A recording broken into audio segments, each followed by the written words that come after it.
সুপ্রিয় দর্শক, অসংখ্য প্রীতি ও শুভেচ্ছা নিন। আমি শহীদুল ইসলাম। প্রিয় দর্শক, আজকে যে বিষয়টি নিয়ে আমি কথা বলবো, দিল্লিতে দাফন হওয়া আওয়ামী লীগ বাংলাদেশে আর রাজনীতি করতে পারবে না। এবার এ ধরনের একটি বক্তব্য দিয়েছেন স্বরাষ্ট্রমন্ত্রী সালাউদ্দিন আহমেদ। প্রিয় দর্শক, হঠাৎ করে তিনি এই ধরনের বক্তব্য দিলেন কেন? প্রিয় দর্শক, তিনি জুলাই গণ অভ্যুত্থানের শহীদদের স্মরণে আয়োজিত জুলাই জাতীয় সম্মেলনের বক্তব্য দিতে গিয়ে তিনি এইসব কথা বলেছেন। প্রিয় দর্শক, রাজনীতিতে কোনো শেষ বলে কোনো শব্দ নেই, সেটি আপনারাও জানেন, আমরাও জানি। কারণ 2008 সালে যখন আওয়ামী লীগ সরকার ক্ষমতায় গ্রহণ করেন, ঠিক তখন বিএনপির অবস্থা কিরকম ছিল?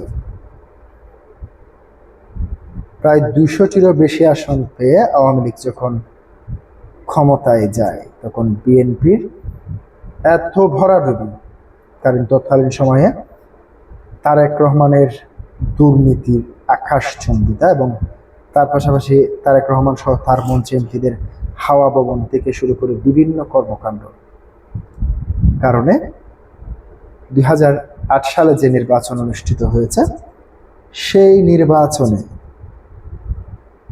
ব্যাপক ভরাডুবি হয়েছিল বিএনপির। তখন অনেকে বলেছিল যে বিএনপি কখনো ক্ষমতায় আসতে পারবে না। আপনারা কি সেই শিক্ষা থেকে দূরে সরে আসলেন?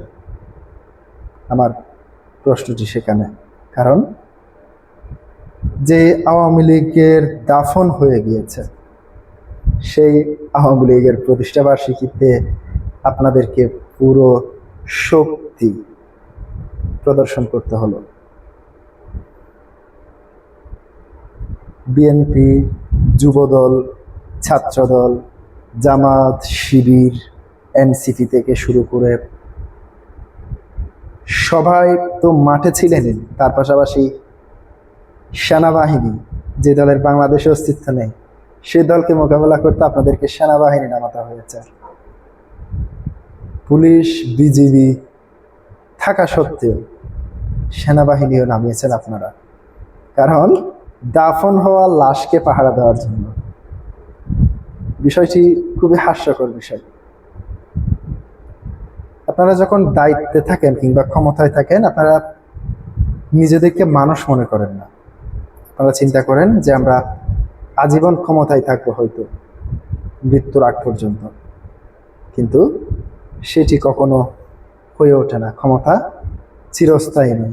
আমরা দেখেছি আওয়ামী লীগ সরকারের সময় অনেক মন্ত্রী, এমপি কিংবা সাবেক প্রধানমন্ত্রীর বিভিন্ন কথাবার্তা দেখে মনে হতো যে 2040 সাল পর্যন্ত তারাই থেকে যাবে। আরে ভাই, তাদের কথা না তো, যার মুখ থেকে শুনেছি সেই বলেছে অন্তত 40 সাল পর্যন্ত, যতদিন হাসিনা বেঁচে আছে ততদিন আওয়ামী লীগ সরকারি ক্ষমতায় থাকবে। এই ধরনের বক্তব্য আমরা শুনেছি, কিন্তু কি হলো? পরবর্তীতে পতন হয়েছে। তো সেই পতন আপনাদেরও ডেকে আনবেন না প্লিজ। হ্যাঁ, শেখ হাসিনা ভুল করেছে। শেখ হাসিনা যে সমস্ত ভুলগুলি করেছে, সে সমস্ত ভুলগুলিতে এখন আপনারাই করছেন, তাই নয় কি? শেখ হাসিনা জামাত ইসলামের রাজনীতি নিষিদ্ধ করতে 17টি বছর লেগেছে। আপনারা তো একটি অধ্যাদেশ জারি করে শেখ হাসিনার বিচারিক প্রক্রিয়ার মাধ্যমে গিয়েছিলেন, কিন্তু আপনারা তো একটি অধ্যাদেশ জারি করে আওয়ামী লীগের কার্যক্রম নিষিদ্ধ করে রেখেছেন। কয়দিন রাখতে পারবেন? যেদিন আওয়ামী লীগ ফিরে আসবে, কিংবা আপনারা সামান্য হয়তো দেখেছেন আওয়ামী লীগের নেতাকর্মী, 2-1 জন নেতাকর্মী যাদের মৃত্যু হয়েছে, তাদের জানাজায় অংশ আপনারা দেখেছেন, হয়তো সেখান থেকে শিক্ষা নিতে পারেননি। মসজিদের মাইকে কিংবা মাইকে করে কোনো প্রচার করতে দেননি আপনারা। চট্টগ্রাম ইঞ্জিনিয়ার মোশাররফ হোসেন জানাজার কথা বলছি আমি। হ্যাঁ, তোফায়েল আহমেদের জানাজার কথা বলছি। তার পাশাপাশি সারা বাংলাদেশে যতগুলি আওয়ামী লীগের নগণ্য নেতাকর্মীও মৃত্যুবরণ করছে, তাদের জানাজাগুলি আপনারা কি দেখছেন চোখে? কিভাবে জনসমুদ্রে পরিণত হয়েছে, কিভাবে মানুষ আস্তে আস্তে তাদের দিকে ডাইভার্ট হয়ে যাচ্ছে, অর্থাৎ তাদের শাসন আমল। এখন আমরা আপনাদের অনেক নেতাকর্মীর মুখ থেকেও শুনতে পাই যে বিভিন্ন সময় বলে শেখ হাসিনা একজনই দেশ চালিয়েছেন, খুব ভালো চালিয়েছেন, এখন প্রতিদিন আমরা খুন খারাপি দেখতে পাচ্ছি। আর গত জুন মাসেই তো মব সহিংসতা এবং রাজনৈতিক সহিংসতায় 40 জনের মতো মৃত্যু হয়েছে। শেখ হাসিনার সময় কয়জন হয়েছিল?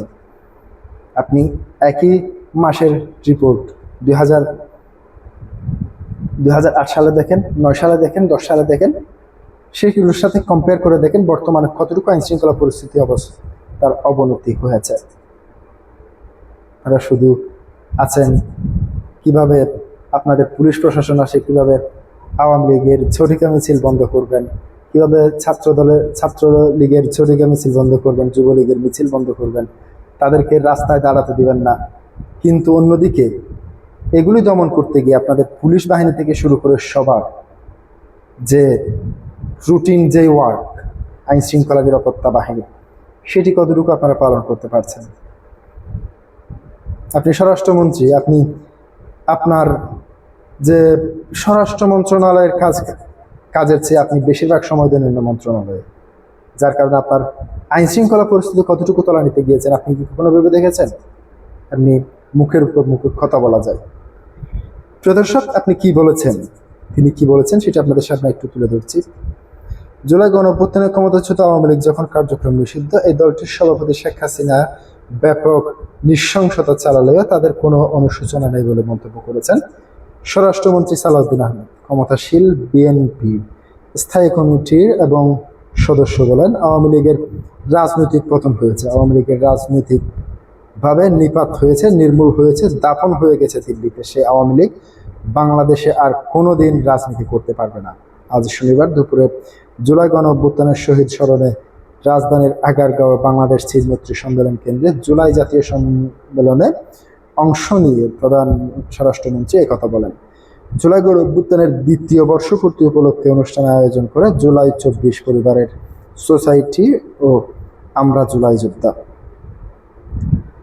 2024 সালে জুলাই গণঅভ্যুত্থানের সময় তৎকালীন আওয়ামী লীগ সরকারের নৃশংসতার কথা উল্লেখ করে সালাউদ্দিন আহমেদ বলেন, এরকম একটি নৃশংস হত্যাকাণ্ড ও গণহত্যার পরে আজ পর্যন্ত সেই গণহত্যাকারী শেখ হাসিনা কোনো রকমের অনুশোচনা নেই। তারা জুলাই যোদ্ধাদের অপরাধী হিসেবে তকমা দিচ্ছে, বাংলাদেশের এই গণ অভ্যুত্থানকে তারা জঙ্গি তকমা দিচ্ছে। বাংলাদেশ নাকি জঙ্গিবাদের মধ্য দিয়ে তাদের রাষ্ট্র ক্ষমতা ছিনিয়ে নেওয়া হয়েছে।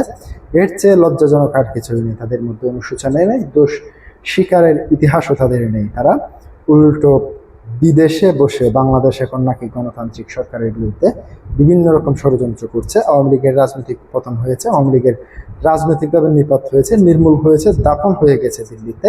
সে আওয়ামী লীগ বাংলাদেশে আর কোনোদিন রাজনীতি করতে পারবে না। স্বরাষ্ট্রমন্ত্রী বলেন, রাজনৈতিক দল হিসেবে আওয়ামী লীগের বিচার যদি দাবি করেছি, আমরা অন্যরাও দাবি করেছে, তদন্ত হচ্ছে, ইনশাআল্লাহ খুব শীঘ্রই রাজনৈতিক দল হিসেবে তাদের বিচারের কাঠগড়ায় নিয়ে যাওয়া হবে। সংবিধানের 47 অনুচ্ছেদ অনুসারে আইন সংশোধন করা হয়েছে।